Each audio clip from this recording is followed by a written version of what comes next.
ready. All right, we're reporting on this. Get comfortable, guys. Get comfortable. Hopefully there's not too much background noise. Of course, there'll be background noise, but the mics will help.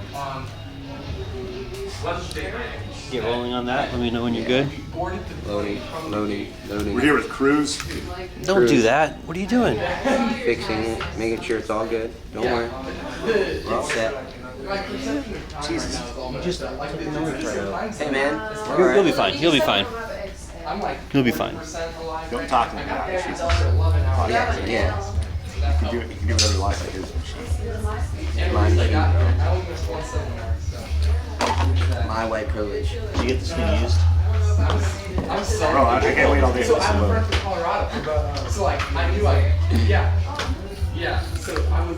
Make sure I have to press record and then that when I'm done recording. Is it because you took the memory card out? I think it is. That part is. Yeah, Turn it on now. You might have It's to turn it on. good. It just takes a moment. How many? How many moments? A few moments. You guys are putting a lot of pressure on me.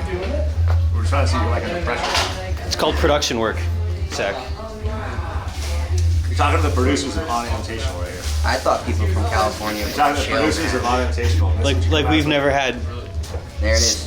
Testing. Talking to that. Ooh, There you go. Yes. Ready. Here we are at Onnit Gym MMA. Live from Onnit Gym MMA. Oh, we're live now? Go for it. You're gonna thank me for that later. From Onnit Gym MMA. We're Cruz trains. Yeah, here we are. It is the No-Gi Summit weekend with Curtis. It's actually the Texas No-Gi training camp. Just you gotta get it right. Texas No-Gi training camp, 10th Planet, Austin. We have coaches first annual coaches from everywhere from Decatur, Alabama to Tucson, Arizona. Yep. Even Florida, actually. We have a couple guest coaches from outside the state of Texas, but the camp includes all the moonheads from Texas, and then a few guys from out of town, like Anthony Burshak, Brandon McCaffrey, Gabe Tuttle, and Quentin Rosenwig, all hitters. And for those of you who don't know, everyone here is 10th Planet coach, and Curtis has been here at 10th Planet Austin for 4 years now? Almost 4 years, like 3 years, 9 months. Yeah, but it seems like a lifetime. And we have a school that's just deep. We've been fortunate to recruit a bunch of upper belts, so it's not a 3.5-year-old school. It's something very different. Yeah, I mean, there's been just a slew of purple belts coming in here lately. Yeah. The competitive teams getting better, and then tomorrow we have the 10P qualifier as well. Yeah, so the camp is 3 days, over 10 instructors, like 11 instructors, over 25 hours of training. 3 sessions are today, myself, Anthony Burshak, and Gabe Tuttle, and then tomorrow it's like Chauncey, Lonnie, Quentin, Chuy, and Cristo. Yeah. And Sunday it's Debs, Brandon. Mac, and then Ant Lopez. So just one hitter after another. And then tomorrow evening after the Quentin seminar, we're doing a round robin qualifier tournament for the Team 10P Texas to represent Texas at the Eclipse in December. A 5-on-5 tournament. I'm super excited for that. We're gonna do it where everyone's rolling at the same time. Not gonna waste a lot of time. It's gonna be like an open mat scenario where you and your match are right here, this other match is right here. If you get tapped, you just get up and walk off the mat. The other person waits for his turn to roll with the next guy. So if you get tapped, just go home. yeah, just get the fuck up. Just We go appreciate home. everyone competes. It's gonna be all 10 on 10. So I expect it to be friendly, but also very competitive. Yeah, and what is the Eclipse exactly for? I mean, I know I heard about it last year. The Eclipse is the annual meeting of 10th Planet, just our 10th Planet annual meeting. We get together. There's a tournament. There's a party. There's just a good time. There's also a business meeting so that we guys get together and share best practices. It's just a way of furthering the 10th Planet camaraderie. And that's something that's pretty unique to 10th Planet as well, right? I'm sure. I mean, other businesses have Yeah. meetings. Yeah. I don't know how many, other jiu-jitsu affiliations do it the way we do it. So I think it might be unique in that regard. Yeah, it seems so. And then Quentin is probably one of the headliners of this. Yeah, Quentin's one of those competitors that it's kind of been under the radar a little bit, but it's come on the scene a little bit more recently. Especially with the Onnit Invitational win. Smashed through Onnit Invitational, a bunch of quick heel hooks, and he's continued to do so. He said quite a few matches. Evidently he's got a match with Gordon coming up in October, so he's been training really hard for that. So I'm excited for Quinn. Yeah, and then Gordon's got that Felipe Pena in December. Gordon's got a stat. In Texas, right? Yeah. So. Third Coast Grappling 3. And then the co-headliner for that one is Jake Shields as well. So, Nice. I mean, it's interesting to see all this come together. How long have you been thinking about doing something like this? When I was a little kid, I knew I wanted to start schools because I wanted to change the future. I didn't ever realize it would be jiu-jitsu schools. Yeah. So that's something I've always wanted to do, and I'm doing what I always wanted to do, and I'm really excited about the changes we're helping create through jiu-jitsu with people. Yeah, and I think I had that same belief too when you're a kid, like schools being like you hate school too. Yeah, I can do this better. I can teach more with less time. I can create critical thinkers versus machines. So yeah, we'll see what happens in a few years. Stay tuned. And speaking of someone trying to create non-machines, Eddie Bravo will be here next week as well. Yeah, don't forget everybody, next weekend, huge weekend again. Friday night is the Tinfoil Hat podcast. Saturday is the Eddie Bravo seminar. So it'll be a massacre, a Texas massacre, as they say, all weekend. You're fine, Escobar. Oh, I'm looking for it. Aunt Lopez ain't looking for you. Go find him. You can go find him. I'm gonna sign out, guys. I'm gonna swap the mic out for Cruz. You want to come say some words, buddy? Come jump on your first podcast. No, you're all right. Get on there, man. You guys are one of our top students. Walk around, go over there. No, I don't. Come on over here. You just got introduced. You can't say no. Cruz, Just give a shout I out. don't know what to say. You say he's gonna ask you whatever. questions. He's gonna ask you questions. He'll ask you I'll ask you questions about today. All right, take a Look seat. into the camera. Take a seat. Look at the camera. All right, Cruz. Are you afraid to be in front of the camera? Take a deep breath. Little. A little. What are you afraid of?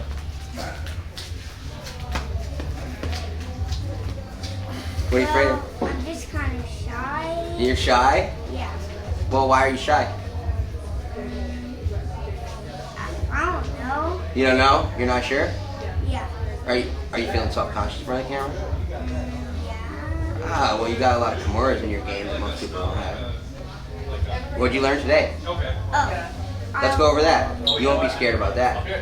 Americana. You're not scared of Americanas, so what's wrong with the camera, right?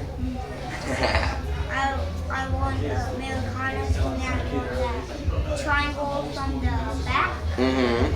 And then I won that Kimura with your legs whenever you kind of grab the back. Yeah, and then you hold on to their arm, right? Yeah. And then I won that The crucifix, right? yeah. Yeah. And then I won the mini twister thing. The mini twister thing from the back, right? Yeah. Yeah. And then the crucifix off of it. The crucifix to the mini twister, right? Yeah. How long have you been training jiu-jitsu for everyone out there? About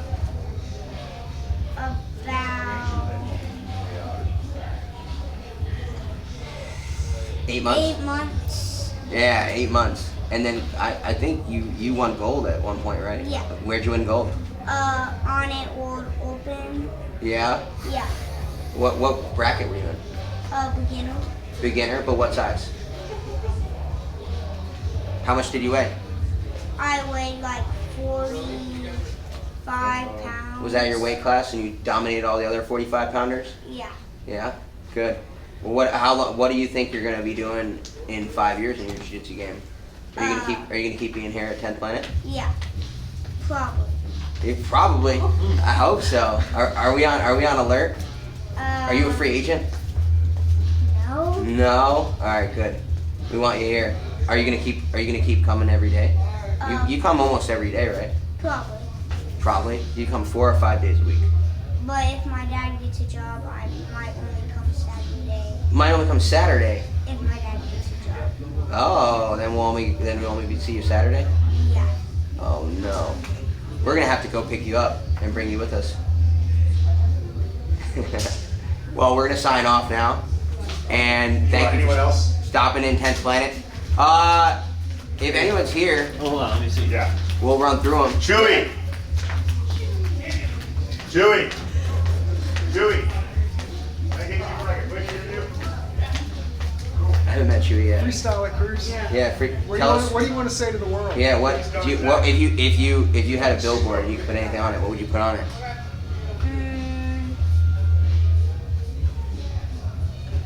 Think about it. What would you tell the kids that are scared to come try Jiu Jitsu? Yeah, what would you tell them?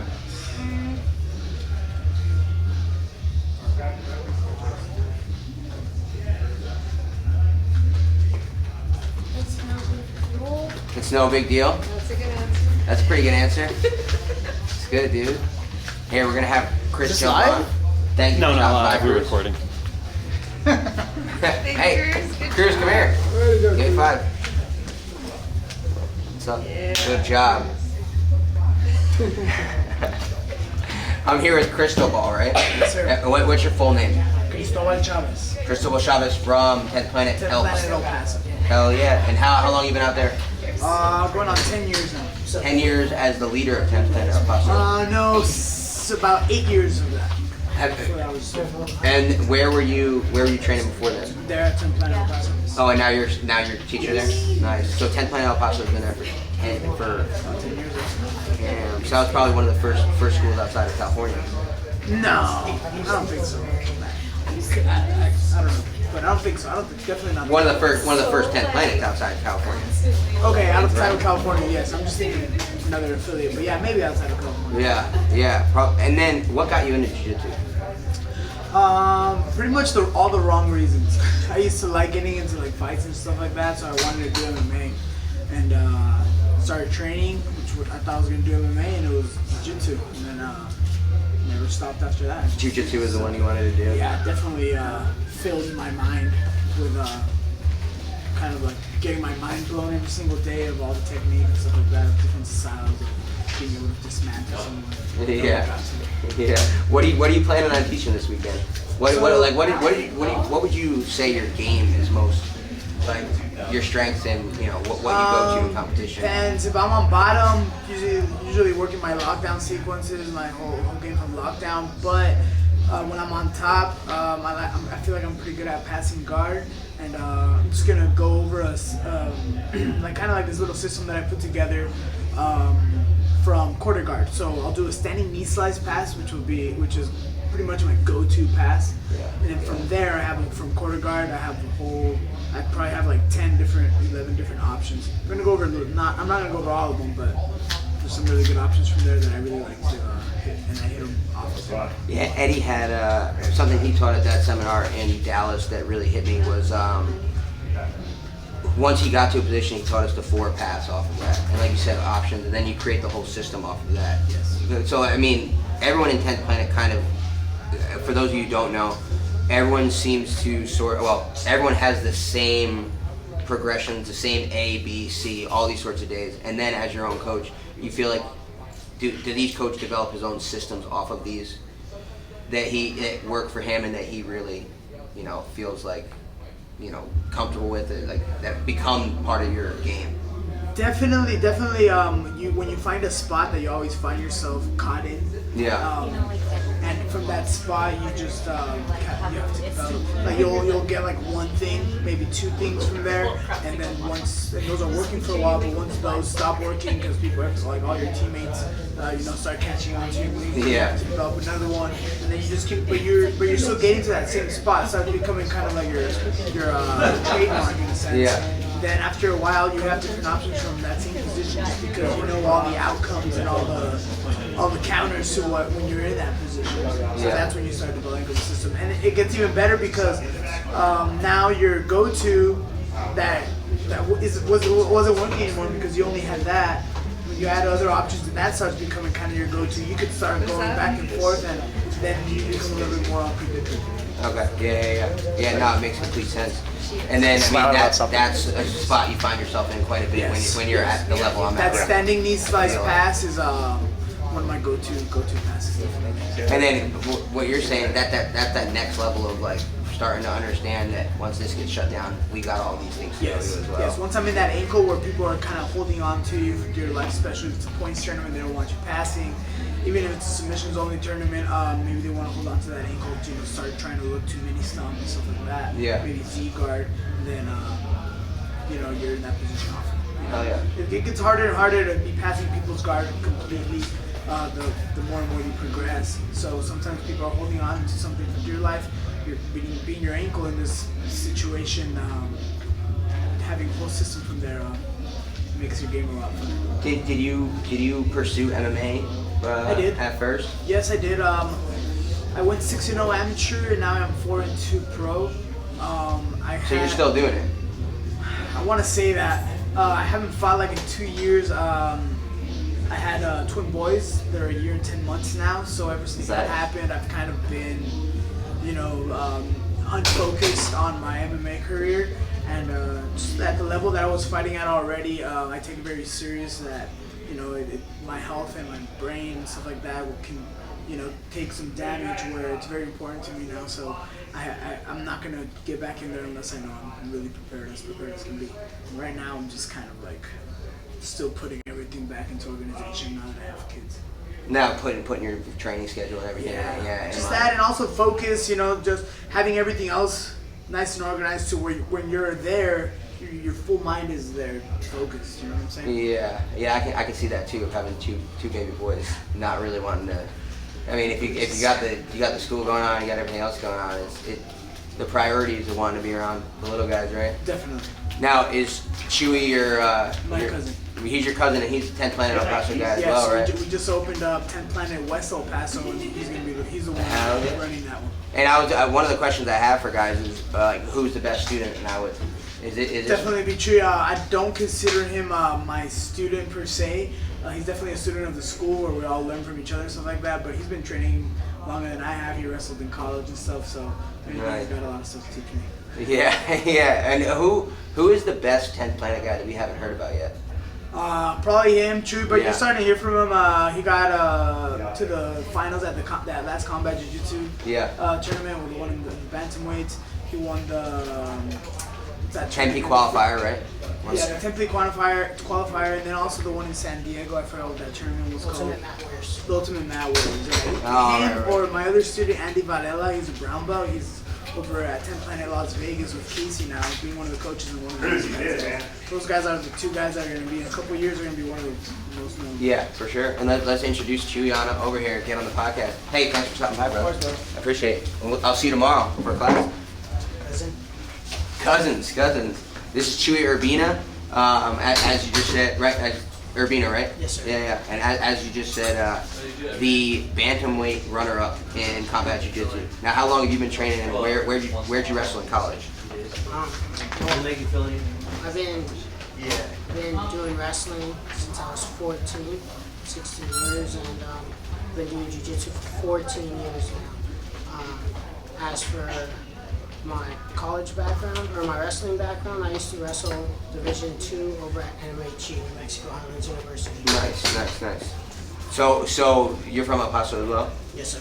And then you, in college, what level was that? Division II, you said? It was Division II. I only wrestled for a year. I just went in there and I wrestled off, and they gave me a pretty good deal. So I stayed there for about a year, but then I started fighting, and I became a professional fighter for a bit. I'm 8-6 as a professional fighter, but it's been 2 years since my last fight, and I'm still ranked in my state, so it's pretty cool. Nice, yeah. And I mean, what's the next plan in the fighting game? But right now, I'm in love with Combat Jiu Jitsu. I mean, it's the best of both worlds for me. I've been grappling my entire life. I love it. So that's your strength. Yes. That's your game. But to be able to pin somebody and be able to rain down some strikes, I mean, personally, I find that the most fun about Combat Jiu Jitsu. Yeah, and there's less of an emphasis on the stand up too, right? Because it's about getting them to the ground, and then that's when you can start striking. Yes, right. Definitely. Or maybe you can set up your strikes, you set up your submissions, right? Yeah. For instance, like if you're like in a mounted triangle and you can't finish a triangle, and you start raining down slaps and he extends his arm, his armbar, Yeah, and a lot of people who do jiu-jitsu aren't necessarily used to getting hit. And used to having to deal with that, and then extend themselves in a way that they're trying to defend themselves, but then extend themselves in a way that leaves themselves open to that, which you're much more comfortable with, right? How did your victories come at Combat Jiu-Jitsu Worlds? The first one was armbar in overtime. The second one was an S-grip guillotine, which is like a modified version of Marcelo team. I personally improvised like during training. Yeah. And the third one was again armbar, and the fourth one, well, the guy beat me in the finals. That was that was a dude from One, right? What's his name? Richard Alarcon. Yeah, good player, right? And then the next, he had a strong day that day against the guys earlier too. Yeah, he beat Sheridan Moran in the first round. The second round, I forgot who he beat, but I remember that third round he beat one of the guys that was expected to win the tournament, which was... Was it a Henzo guy? Yes, what's his name? It wasn't Eddie Cummings that time, no, right? No, it was It was a stacked card though. That's from what I remember. I mean, every one of these Combat Jiu-Jitsu World cards is stacked. And then the next Combat Jiu-Jitsu was the one that, what's his name, won? The guy from Austin. Who's the guy? Hey, who's the local dude from Austin who just won Combat Jiu-Jitsu? Cody Steele, yeah. With the like he was really raining some fire down on people. For real.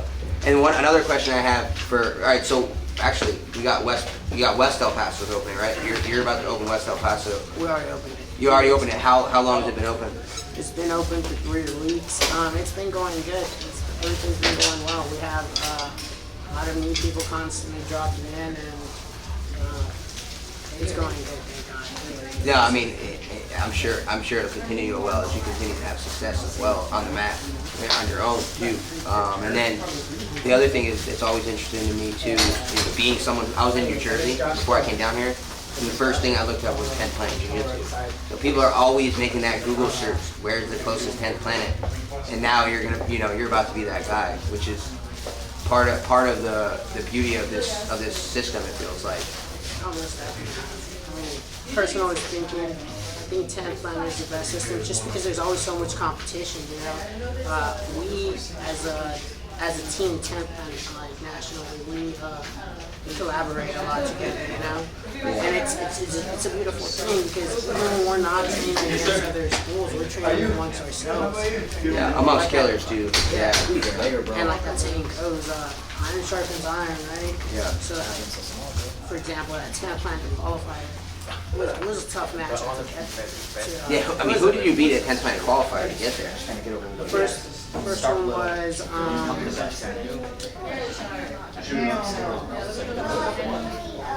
his first name was Jacob, but he's from 10th Planet Cruz. That's hard though. He's an instructor out in Springfield, or Oceanside too.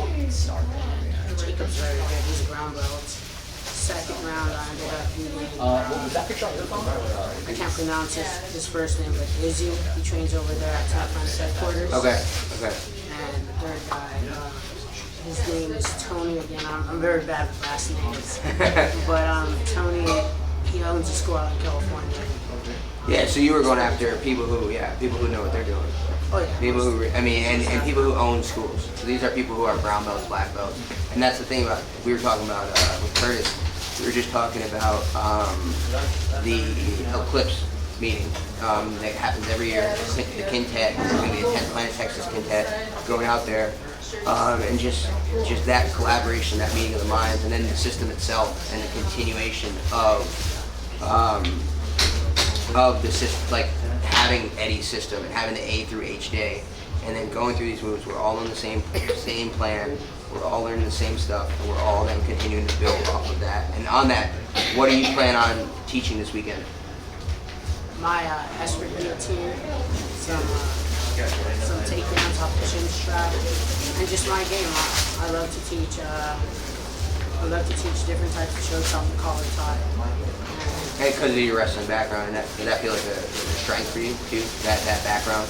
Yeah, most definitely, especially because I try to do things that are out of the norm, right? And a lot of times, yeah, you'll be wrestling with a wrestler that feels like a wrestler, But you go up against a wrestler who goes in for a takedown, not necessarily looking to finish the shot, but just to take the fight on the ground. It's different, you know? Yeah. So I try to make my style as different as possible. Yeah. So for instance, like I'm a leg lock guy, but the way I set up my leg locks is by attacking the head, right? Yeah. I pull on the head, they go back. The first thing they leave open is their legs. So So your wrestling leads into leg lock, which I mean, and you can do both. I mean, that's because that to me it seems that that's kind of the game, like the two games that people will have. There will be the people who wrestle, try and get on top, and then there will be people who rely on leg locks. So to have the wrestling that leads to leg locks seems pretty unique to me. Would you agree with that? I would. I mean, that's how I pride myself in trying to do it. Just trying to have a different style as possible, and honestly, it works for this. Yeah. Oh yeah. Where's Tony at? Did Tony just walk by? Gabe, you hopping on? Oh, hopping on where? What are we doing? We were doing a podcast. We're doing a 10th Planet Austin. Yeah. And then one question I have for everyone who comes by: who's the best 10th Planet person that we don't know about yet? I have to say my boy Andy Burrell. That's what your cousin said too. Yeah. So he's from 10th Planet Paso, and he's on the come up. Yeah, he's training. He's one of the instructors now over at Henderson in Las Vegas. Hell yeah. Yeah, man, he's a monster. So that's the name that we're gonna keep an eye out for then. Hell yeah. We got Gabe over here. He just got done teaching. Let's have him hop on the mic. Hey Chuy, thank you for coming by. Thank you. I appreciate it. I'll see you. You teaching tomorrow or Sunday? Tomorrow. Tomorrow. So we'll see you tomorrow. Gabe, welcome. All right, so just to give everyone a background. What was that? Is this good? Yeah, I think so. Yeah, you're good there. Yeah, it's good. Talk into it.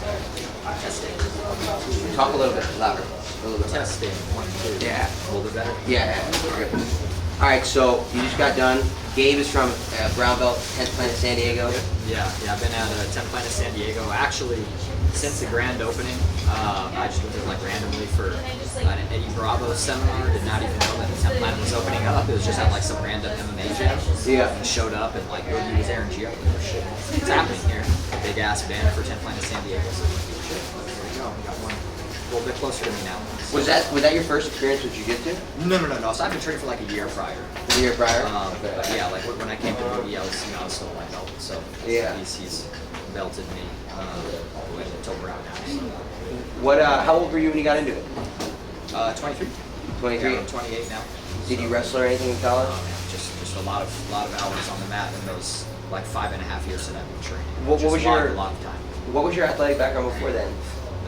Nothing. So Nothing. you just at 23, you're just like, I'm. Yeah, I mean, and I was you not like become out of shape, but I mean, not real like athlete. you become one of the fastest progressing. That seems. I mean, I met you out here a year and a half ago. Yeah, I mean, I got my purple belt very fast. I Yeah. got my purple belt in under 2 years. And I've been around belt now for like almost 2 years. So I think when last time you came out here, you were still a purple belt, and you were right on the cusp of brown because. Yeah, I got my brown that same year. Yeah, you were beating everyone up for sure. Came through and he was beating everybody up. I thought I was, I'm bigger than this guy. I'll be all right. Scrawny little piece of shit. I was like, and I think we rolled for like 6 minutes. I think he got me 4 or 5 times. I'm not ashamed to say it. But so what did we go over today? Today we went over to. I went over a little bit of just Kimura trap stuff just to kind of set the stage, and then I went into my system of attacking from the back. And your system, yeah. Yeah, so a lot of like rear triangle stuff and like stuff off of the arm trap, and then working into like crucifixes and stuff too.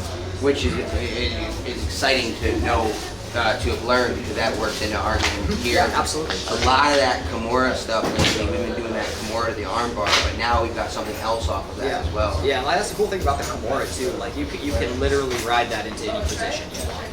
Yeah. Like anywhere in a roll where I can like get a hold of a Kimura, whether I'm on top or the bottom or it's in a scramble or whatever. Like I'll generally take it because I can get anywhere almost that I want to off of. It's such a commanding position. Yeah, for For sure. real. I mean, like it's like once you grab a hold of someone with a Kimura, and it doesn't really strength doesn't really matter as long as you have the leverage for it too. Yeah. And I mean, what Which do is why we? being like a smaller guy too, I think maybe that's why I gravitate more towards the use of those those types of things. Yeah, I mean, once you get, I mean, obviously the gi is a lot about grips on here, Sure. and then the grips here. But with us, our grips are largely, I think, Kimura grip is probably one of the main grips we use to kind of take control of the position, right?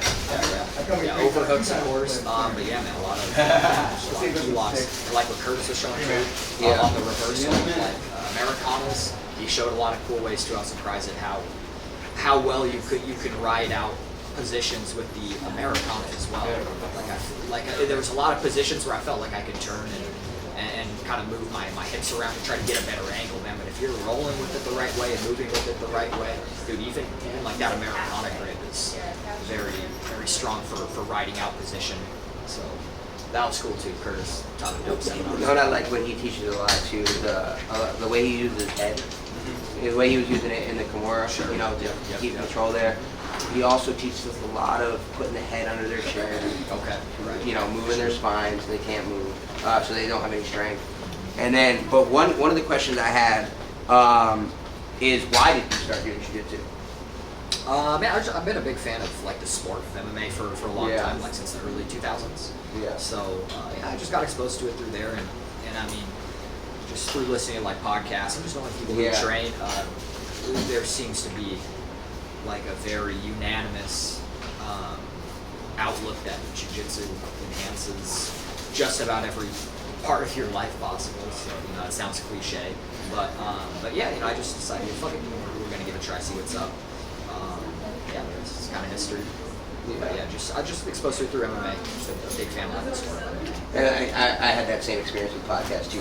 You hear it, someone talk about jiu-jitsu, and I'm telling It's how, I mean, literally like unanimous. Like, you don't really hear anybody talk poorly about jiu-jitsu. Like, I don't necessarily want to say it's either for everybody, but you know, if you think it's for you, it's probably for you. Yeah, you don't really hear anybody talking down about it. Even guys who like it's not for, I think they can still recognize how important it is for a lot of people and the kind of benefits you can get out of it. You know, it's not everybody's shit, but everybody can still recognize the benefits and the things that you can get out of it.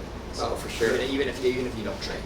Yeah, a lot of people. I mean, a lot of people are getting into it now. I feel like it's a huge growth. There's a lot of growth over these last few years, and I feel like a lot of that growth is we're gonna feel the benefit of it in 10th planet. Oh yeah, for sure.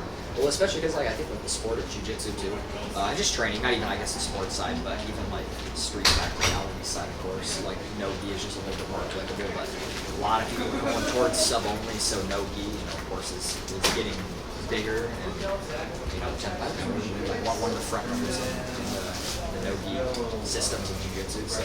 Do you think a gym is on the horizon for you? Opening your own gym? Honestly, man, like I'm very attached to San Diego. I feel I don't think Boogie will let me leave here. No. He doesn't like to admit it, but he needs me. Yeah. No, well, that's a good. Yeah, man. I've invested a lot of like not just my time, but like my soul into like 10th Planet San Diego. So, yeah, man. I don't see opening up another gym giving me the same kind of joy that like already being in 10th Planet San Diego and like doing my thing there gives me. So like I don't think I will find a better option. You know, like dude, I love 10th Planet San Diego. I love all my training partners. I love Richie. So I don't know. I'm in no rush to get out of there.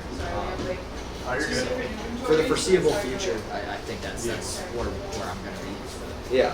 What's on the? I mean, it seems like 10th Planet San Diego's a good family atmosphere too. Like of course. here, all the San Diego people we've gotten that have come through. We now have Jen. Yeah. And then we also have Ned. Yeah. So both those guys fit right in here. You know, I mean, it seems like Boogie runs himself a good school out there. Of course. Yeah. Well, like all the free schools out there. You know, Gio up in Oceanside, and PJ in Spring Valley. Like, yeah, man, everybody runs a pretty tight ship. We're all pretty close. How close are the schools in terms of distance?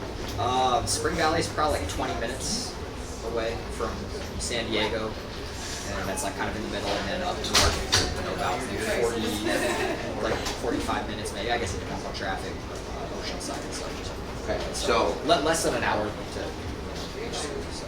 And there's enough of a population too in San Diego. San Diego's big. Yeah, it's looking to get out It's here, crazy too. too because there's so many schools in San Diego. I read somewhere recently there's like 90 academies in San Diego, which is fucking crazy. And like high level ones too. You got like Autos there, like University of Jiu Jitsu with the Riviera brothers. Yeah. Chavez is there. Dude, there's so many good schools there. But yeah, I mean, no shortage. We have a lot of good guys at all three of our schools. Of course, you know, a lot of high level guys and cross training and stuff too, but just individually, even like all of our three schools down there are very strong. I mean, And like Poway too, actually. People keep Poway coming is out of our these schools. newest, addition, which is still, I would consider like an attachment to us. And Kevin Burge is running that. Okay. So yeah, man. What do you think is next on the horizon for you as a competitor? Honestly, like the last like couple of years, dude, I have not competed very much just because I'm so invested in the gym. I'm just trying to grow the gym. I also manage 10 Planet San Diego, so that keeps me very busy. So just like teaching and coaching and trying to like build up our kind of newer guys, and then just running the gym, trying to keep that on the trajectory that it's on. It's just like very time consuming. So I don't know. I mean, nothing's really on the agenda like right this second, but we always train hard down there. I've never been the type of guy either who needs the competition to like train hard. Yeah. So we're always trying to kill each other down there. So I'm kind of ready. So if something makes sense, looks fun to do, and I'm able to coordinate it where I can get away from the gym, we'll do it. But nothing on the horizon right now. That's how I feel about being here. Is that people will be like, oh, there's a competition coming up. There's a sub-only competition. I was like, I might as well just come to open mat. Sure. Yeah. I mean, sure. we're gonna try and kill each other at open mat. So, what do you love most about coaching? Everything, dude. I really love seeing progression from like our newer students. Like it makes me feel good when guys are finding success. Also, like even when they compete. It's really cool seeing them implement a lot of the things that we've been working on. It's just very fulfilling to be seeing the results from our up and comers. I do love coaching and teaching probably more than competing. Yeah, I mean, the return on your investment of time in each of these people must feel good. Yeah. Especially when you got a school full of guys that are really starting to progress. Yeah. I mean, I went up against. I mean, every San Diego guy who comes through here really knows. I mean, seriously knows. Yeah. Like Jen I know he just got his. I know he's a Spring Valley guy. He literally just got his blue belt. Literally just got his blue belt. Right before he came out. Yeah, and he was a serious role every time I'm with him. Yeah, for sure. So I mean, it's clear that something good's brewing up in San Diego. Yeah, for sure. And it's exciting to see that you've got 3, 4 in Poway. I would imagine it's kind of in this hour. Yeah.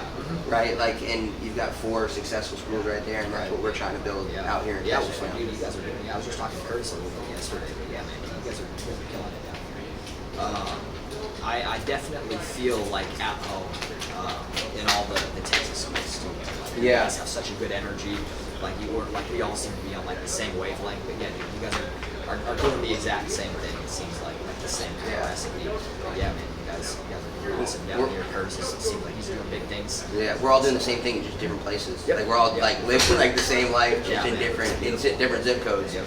And I mean, Curtis's his leadership for this school has been it's been really clear to me over like the last year, especially what level of leadership he operates at. It's weird too. Like both like Boogie and Curtis, like they have a very like magnetic kind of energy. Like people just like want to be around them. Yeah. So yeah, man, their like morale and charisma is on another level for sure. So, I'm not surprised at all. Like when you guys have been around since like 2016, right? He was just saying this is we're coming up on the 4-year anniversary, so I think it's 2016. Yeah. So something. Yeah. Well, anyways, 16 or 2016, 15, whatever.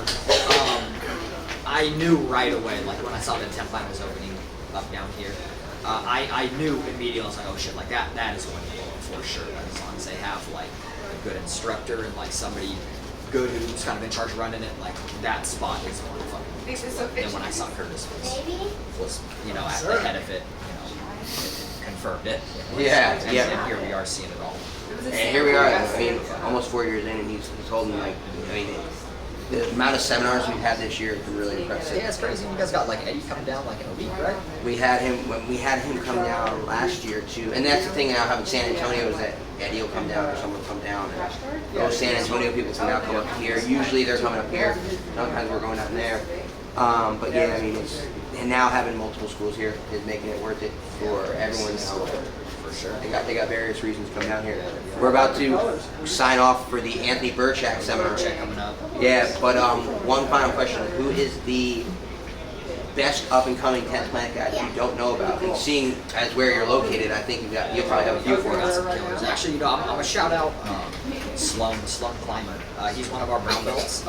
So he's competing at Ultimate Mat Warriors tomorrow in the 185 bracket. Sloan competes. He does a lot of like smaller, like more local tournaments too, because like he helps me run the gym, so he's like very busy and invested in it too. He competes a little bit more than I do, but he's lately, like within the last year or so, starting to compete a little bit more. But yeah, man, if you guys go to 10th Planet San Diego and roll with Sloan, like you know, but not everybody. People are about to know. Has been there yet. But yeah, he's competing at Ultimate Mat Warriors tomorrow, so keep an eye out for him. He is a fucking monster. Hell yeah. Hell yeah. All right, we're about to head back to our third seminar of the day. This one from Anthony Burchak. Gabe, thank you for coming. Thanks for teaching us. Absolutely. And thank you for coming on the podcast. Appreciate it. Hell yeah. Awesome. All right, now I need to make sure I end this recording.